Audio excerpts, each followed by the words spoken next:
Now in week 2 of our teaching series, Better Together, and tonight I want to share with you a message that I've entitled, Finding Friendship in the Family of God. Finding friendship in the family of God. How many of you are familiar with the saying, you can choose your friends, but you can't choose your family? Anybody heard that saying before? Absolutely. And usually that statement gets made after somebody in your family says something or does something highly offensive or inappropriate or embarrassing, right? Like that dorky weird uncle who feels the need to tell inappropriate jokes at the Christmas lunch dinner every year. Or that talkative aunt who doesn't know when to shut up and feels the need to spread gossip about the rest of the family every time she shows up to a family event, right? Or that couple, the in-laws who feel compelled to wear matching tracksuits every time they go out in public, all right? Come on, do you know what I'm talking about? Does anybody else have weird family members? Give me a wave if you have weird people in your family. If they're nearby, don't make eye contact, just give me a wave. All right? And if you're sitting there right now and you're thinking to yourself, we don't have any weird people in our family. Guess what? You're probably the weird one, all right? So the truth of the matter is we all do have weird people in our families, and at the end of the day, they're still family. For all their failings and shortcomings and faults, they are your family. You didn't choose them, and the best you can do is learn to love them and learn to get along with them. But that's so true of our biological families, of the families that we are born into. And how many of you know that while that is true of your biological family is not the only family you can have. The fact of the matter is there's another kind of family that you do get to choose, and that's your spiritual family. And for many people sitting in here tonight, that's a choice you've already made. And this is one of the wonderful things about following Jesus is when you become a follower of Jesus is you get to be a part of his family, right? When you put your faith and trust in Jesus and you believe in your heart that God raised him from the dead and you confess with your mouth that he is Lord and you bring your life under his leadership and you submit to his authority and you allow his wisdom and his word and his way to shape your life and shape the trajectory of your life and shape your values and your priorities and your virtues. When you become a fully devoted follower of Jesus, you become part of his family.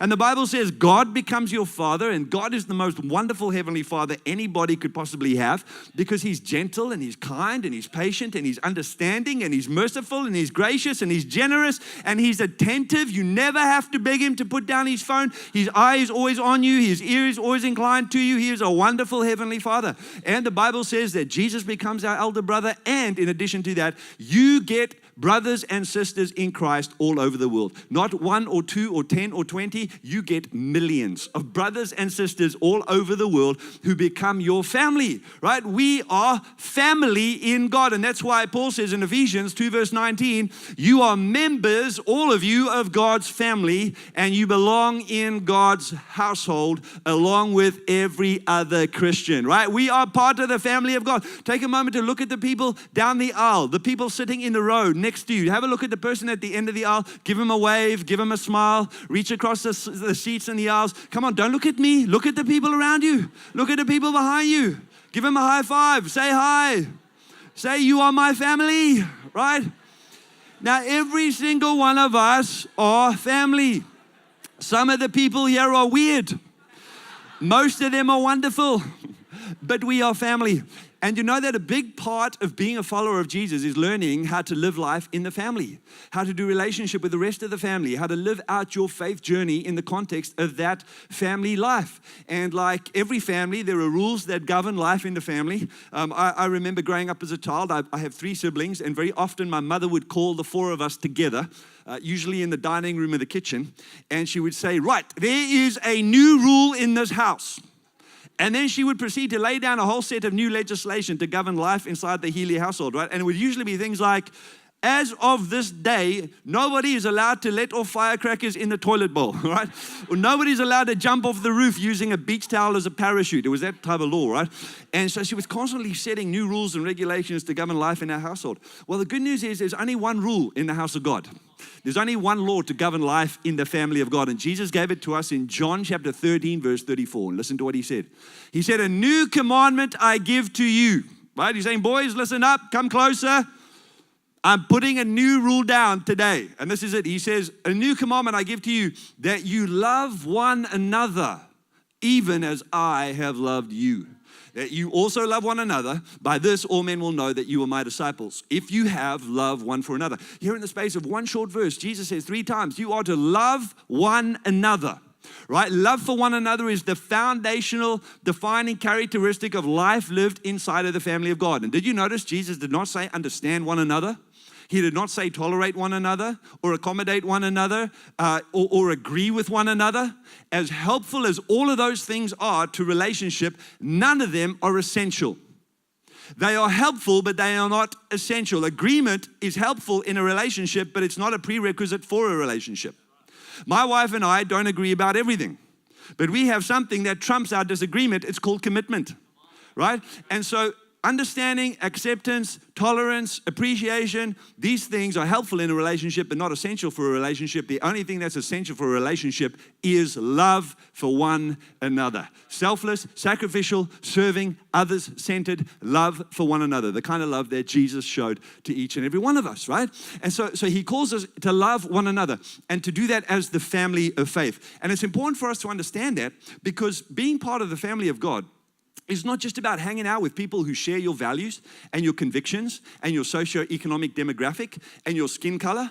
Being part of the family of God means you hang out and spend time with people who are different from you. People who may be from a different socioeconomic bracket. People who may have a different language and a different skin tone. People who might have different opinions. People who might have a different political persuasion to you. But how many of you know we can have different opinions and still be one in heart? We can have different ideas but still be unified in purpose.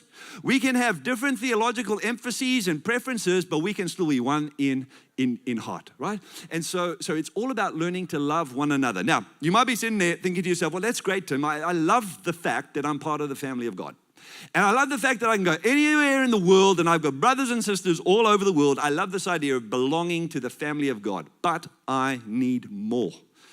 And you'd be absolutely right. Because in the context of this big, beautiful, wonderful, multicultural, multinational, multi-generational family of God, every single one of us need friendship. Every single one of us need meaningful relationship. We need partnership. We need connection with people. We need to go deeper in our intimacy with the people around us. And so the question then becomes, well, how do I go from belonging to the family of God to making friends within the family of God? Because how many of you know you can be family to everyone, but you cannot be friends with everyone? You might be willing to be friends with everyone, but I promise you can't be. You might want to be friends with everyone, but I promise you it is physically impossible. So how do we go from belonging to the family of God to finding friendship in the family of God? And in answer to that question, I want to share with you 5 things briefly that I believe are essential to finding friendship in the family of God. And once again, I'm going to encourage you to grab your notebooks and your pens and your devices, scribble it down on an envelope if that's all you can do, but write it down, get it into your heart, get it into your head, and weave it into your life. All right, here we go. Number 1, the first thing if we're going to find friendship in the family of God is that each and every one of us need to take responsibility for our relationships. We need to take responsibility for our relationships. Your relationships are your responsibility. And as long as you go through life thinking that somebody else is going to sort out this relationship thing for you, that somebody else is going to find you friends, somebody else is going to get you connected, somebody else is going to make you feel belong, you are always going to be frustrated and disappointed. And you're never going to experience the true blessing and benefit that comes with meaningful relationship and deep friendship. Your relationships are your responsibility. I like what it says in Proverbs 12, verse 26. The writer to the Proverbs says, the righteous should choose his friends carefully because the way of the wicked leads him astray. The righteous, the believer, the child of God, should choose his or her friends and should do so carefully. And the reason why you need to do it carefully is because your friendships and your relationships play a very significant part in shaping your experience in life. But implicit in that statement is the assumption that you'll be thoughtful and intentional and deliberate about those relationships and about those friendships. The righteous should choose their friendships. They should choose them carefully because your friends have a very significant influence over the trajectory of your life and the outcome of your life and the experience of your life. In Proverbs chapter 13, verse 20, it says, he who walks with the wise will become wise, but the companion of fools will be destroyed. Right? The principle being that you will become like the people you associate with. So walk with the wise and you will become wise. Walk with the foolish and you will become. Walk with the cynical and you will become. Walk with the passionate, committed, fully devoted followers of Jesus and you will become. Absolutely right. Brilliant. You will become like the people you associate with. And so taking responsibility for your friendships and relationships is really important because they significantly affect your experience of life. I remember when we were pastoring back in South Africa a number of years ago, there was a young man who came to see me one day, and he came to see me about the quality and the state of his relational life. And he was in his early 30s, and he was single and ready to mingle. He was seeking and desiring a wife. He wanted to settle down, have kids, get married, the whole deal. And the trouble was he was striking out all the time. Like he was not only unable to find a wife, he couldn't even get a date. And the challenge for this particular young man was that he had obviously been living the life of a bachelor, right, for a number of years. And he was also a very outdoorsy kind of guy. So he loved kayaking and mountain climbing and abseiling and all sorts of outdoor activities. And I think the combination of those two things led to some very unhelpful and unhealthy habits in his life, like taking a shower every 3 days and doing his laundry every 7 days. And so he had this really bad body odor. And like 80% of the time, it was overwhelming. And this was a significant problem in his relationships. Unfortunately, nobody up until that point had the courage or the compassion to tell him. And so he came to see me about this, and he started out by venting his frustration. And this is what he said. He said, Tim, I'm so frustrated with the women in this church. He said, the women in this church are so unapproachable. The women in this church are so inaccessible. They've got such high standards. They're so holier than thou. What chance does any man on the planet have with the woman in his church? I said, whoa. I said, there's nothing wrong with the woman in this church. I said, there are lots of wonderful, beautiful, intelligent, bright women in this church, and I'm pretty sure God's got a wonderful woman for you. And I said to him, listen, you're a great guy. You've got a good heart. I think you're going to make a wonderful husband one day, but there's something you need to know. And I'm going to tell you. I said, there's this thing called body odor. And I said, if body odor was a force, you would be a Jedi. Because it is strong with you, man. Right? And I said, there's this wonderful stuff called soap.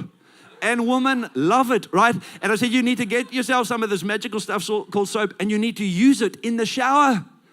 Every day.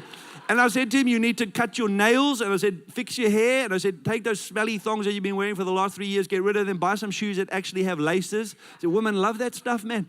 And to his credit, he took the advice and he took the counsel, as hard as it was to hear first time around. And he made some changes to his lifestyle and to his habits and to his hygiene. And he started getting some dates. And eventually he met a wonderful woman, and they really hit it off. They connected, they got engaged, they got married, they had 2 kids, they planted a church, and now they're pastoring a church in Africa together. Isn't that wonderful? Amazing. Brilliant. But he took responsibility, right? Because your relationships and your friendships are your responsibility. And so if you're finding that you're struggling to make and keep relationships, if you find you keep striking out in friendships and this friendship and relationship thing is not working for you, there very well could be a reason why. And you've got to stop and ask the question why. And I would encourage you to get alongside some people who love you and people who know you and people who love you enough to tell you the truth, who love you enough to tell you what you need to hear, not just what you want to hear. Get them to hold up the mirror and ask them, what am I not seeing about myself? What do I not know about myself? I'm trying this relationship thing. I'm trying this friendship thing, but I keep striking out. What is it that I don't know about myself? Because you might not have bad body odor, but you might have the attitudinal equivalent of bad body odor. Yeah, somebody's thinking of someone right now, okay? It may be you have an attitude that stinks. And it may be as simple as every time you open your mouth, negativity comes out. Every time you speak, it's to criticize or to pull down or to complain or to whine. And so every time you say something, there's just this overwhelming tide of negativity. Well, that's exhausting. Nobody wants to be around that. Nobody can connect to that. Nobody can relate to that. And so you've got to have the courage to get somebody to hold up the mirror for you and ask them the question, what do I not know about myself? What am I not seeing, right? Do I have a birthmark at the back of my head that I've never known about before that's causing people not to want to be my friend, right? What is it that I don't know about myself? Take responsibility. And you know that the reverse of that is true as well?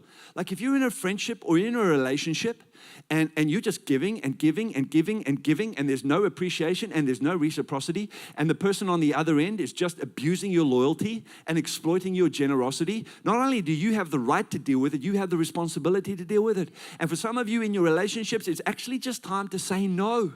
Enough is enough, right? Jesus said, don't cast your pearls before the swine. In other words, don't take what is valuable and precious and give it to someone who does not appreciate its value. And I want to tell you today that your love is precious. Your friendship is precious. Your loyalty, your generosity is precious. It's a wonderful gift, and you need to protect it and nurture it. Don't let people exploit it and abuse it, right? Take your responsibility and exercise your right and deal with it. But your relationship is your responsibility. Say after me, my relationships are my responsibility. Very good. Number one.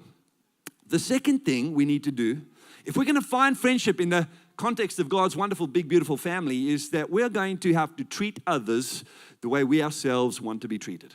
Treat others the way we ourselves want to be treated.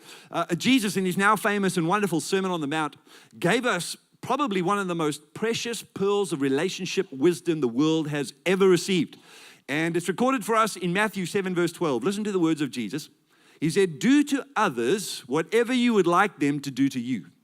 This is the essence of all that is taught in the law and the prophets. Wow, what a profound statement. Right? He's given us one of the most valuable insights into relationships. He says, do for others what you would want them to do for you. Be to others what you would want them to be to you. In other words, if you want to be liked, you need to like others. If you want to be accepted, you need to accept others. If you want to have people show interest in you, you need to show interest in others. You need to be to others what you want them to be to you. You need to do for others what you want them to do for you. If you want to receive mercy, you've got to give mercy. If you want to receive forgiveness, you've got to extend forgiveness. If you want people to show you hospitality, you've got to show other people hospitality. In other words, you've got to be the kind of friend you want to have, right? Be the kind of friend you want to have. I remember a number of years ago meeting with another young man, and I've spent a lot of time meeting with young men, helping them get their relational life sorted out. And this young man, again, was lamenting his inability to just hold down any meaningful relationships and to keep meaningful friendships. And the trouble with this young man was obvious, it was clear. And it was simply that he had one topic of conversation. And I say that without a word of exaggeration. He had one topic of conversation, and no prizes for guessing what that topic was. Himself, absolutely right. And so every time he opened his mouth, it was to talk about himself. Every time he entered a conversation, didn't matter what the conversation was about, he would somehow find a way to bring it back to him. And he would talk about his accolades and his achievements and his dreams and his hopes and his aspirations and his thoughts and his feelings, and he could talk a hind leg off a donkey, right? And so he was lamenting the fact that he couldn't make any long-standing friendships and relationships. And so we were sitting one day chatting, and he was talking about it. And I said to him, listen, hold on. I said, listen, let me give you a gift. Right? I said, and the problem is not the people around you. The problem is you. If you want people to be interested in you, you've got to be interested in them. If you want people to listen to you, you've got to be willing to listen to them. If you want people to show you acceptance, you need to show acceptance to them. I said, the problem here is you literally have one topic of conversation. And whenever you open your mouth, you talk about yourself. Well, that is exhausting. Nobody can be around that 24/7. Nobody can deal with that all the time. If you really want to make friends and you want to build meaningful relationships, you're going to have to show some relational curiosity.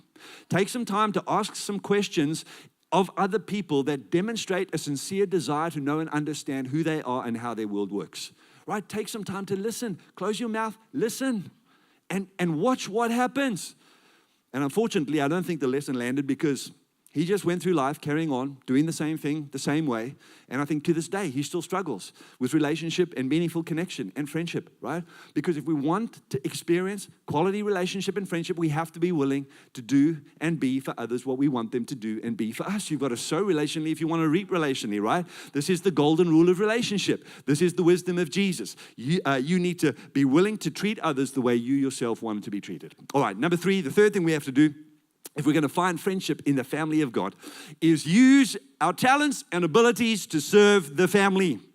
Right? Use your talents and abilities to serve the families. I have found that one of the fastest and most effective ways to meet people, make friends, build relationships is to roll up your sleeves, put a towel over your arm, jump into the trenches, and get serving and working alongside them. I think back on my life in the context of life here at Riverview and in other churches, and some of the most meaningful friendships I've developed over the years have only come about because those friends were in the trenches with me as we served together, right? I have friends here at Riverview that I've served alongside for years. And those friendships were fashioned and formed and forged in the fire of service. As we worked together and we served together and we stood shoulder to shoulder and we did things together, we got to know one another and a bond formed and a relationship developed. And to this day, they are great friends. And one of the best ways for you to find friends and make friends in the context of the family of God is to take whatever God has invested in you, whatever grace, whatever gift, whatever wisdom, whatever ability, and use it to serve the family.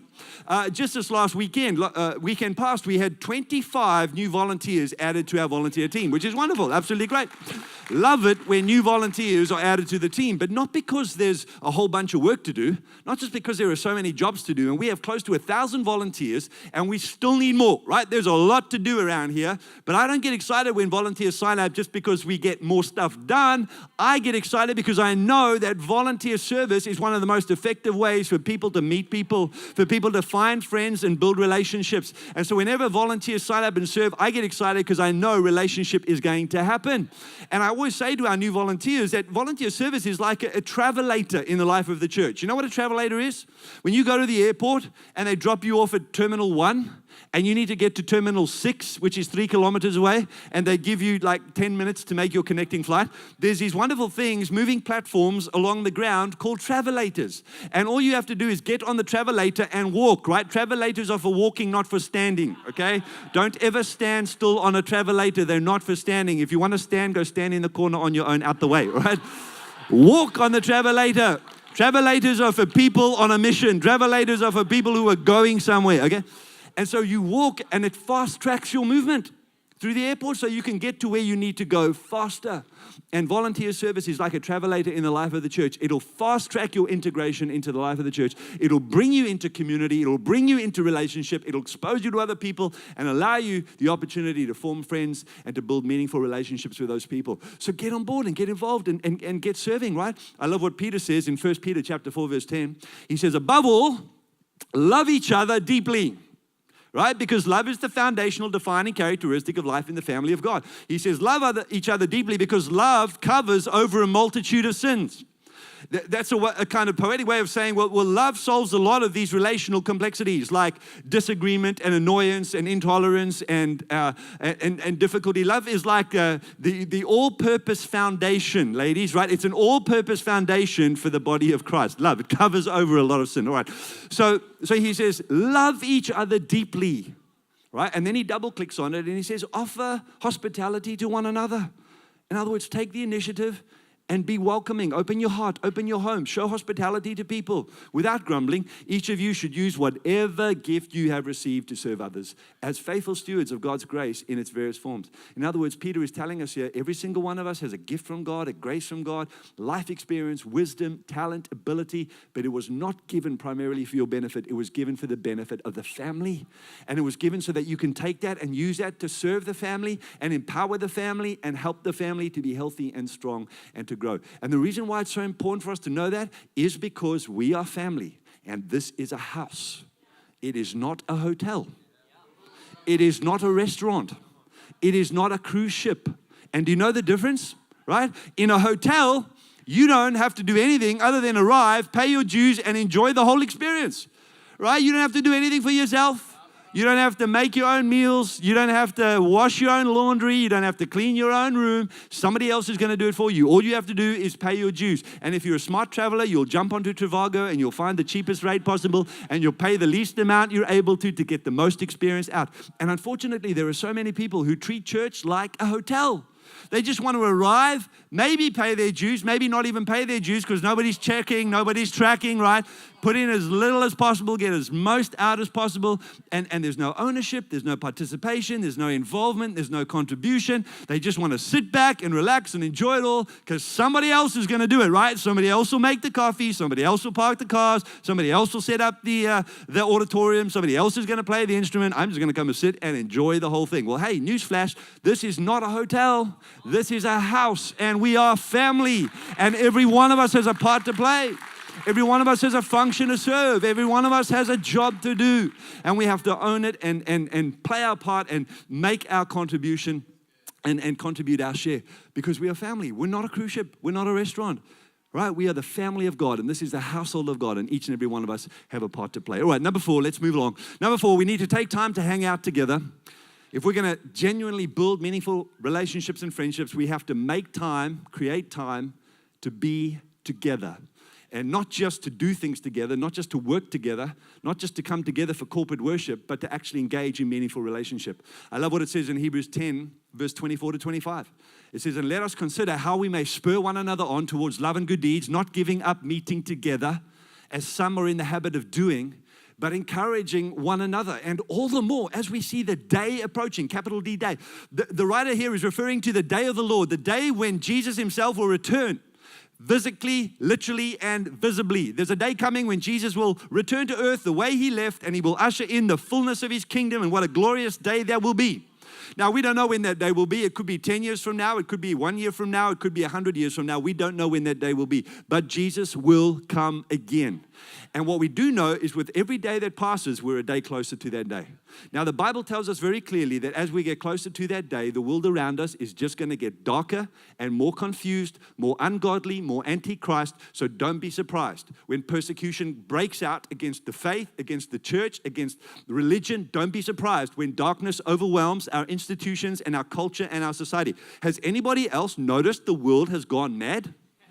Do you look at what's happening in the world and think to yourself, did I miss something?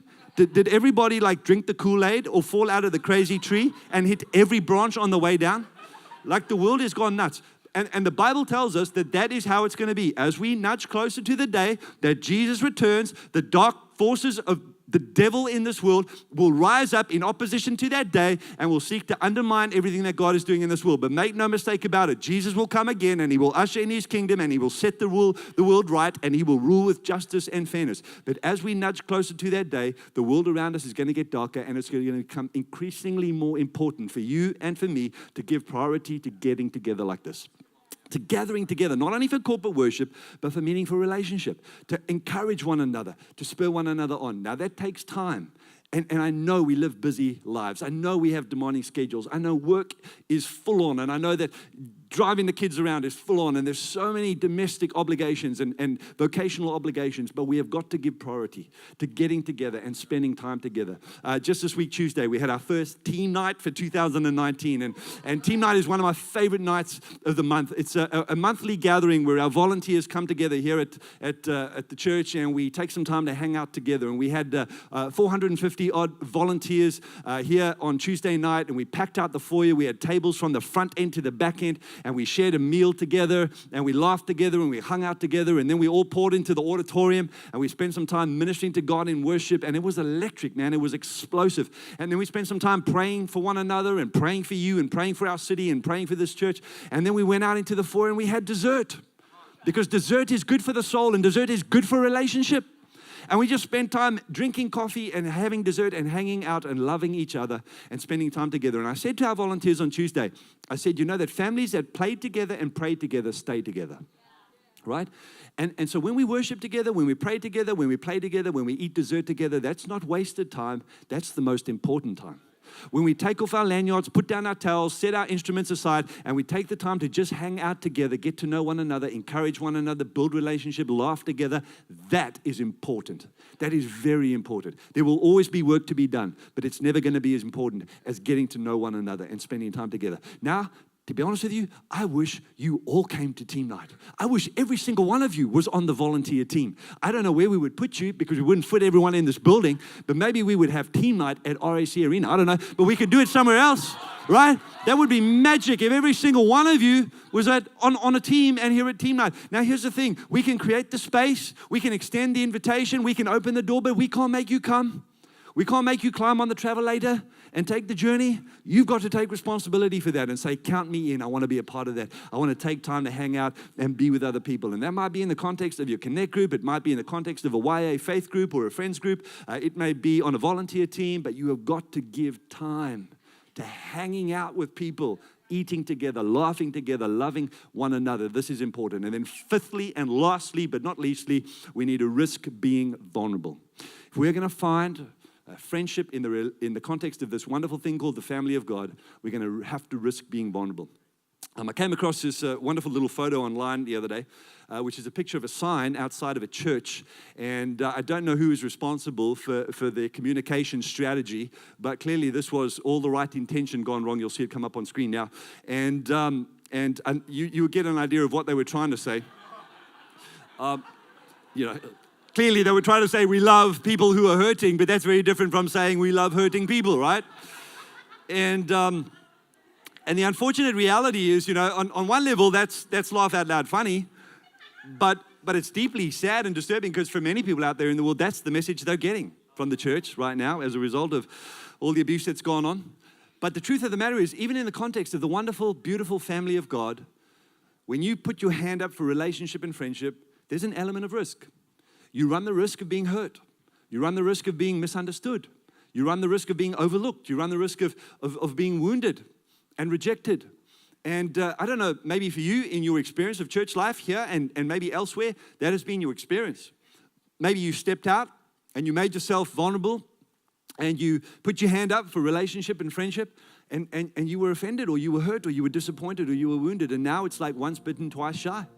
And maybe for you, that's why you're on the benches. Maybe that's why you haven't got back in the game. Maybe that's why you rock up every Sunday because you want to be here and you want to belong and you want to connect. But you sit on the fringes, you sit at the back, you sit somewhere where nobody's going to engage you or ask awkward questions. But everything inside of your heart just longs to be connected. You long to be in conversation. You long to have people in your world that you can do this faith journey with. But for you, the issue is this scar on your soul, this callus on your heart as a result of perhaps the way people have treated you.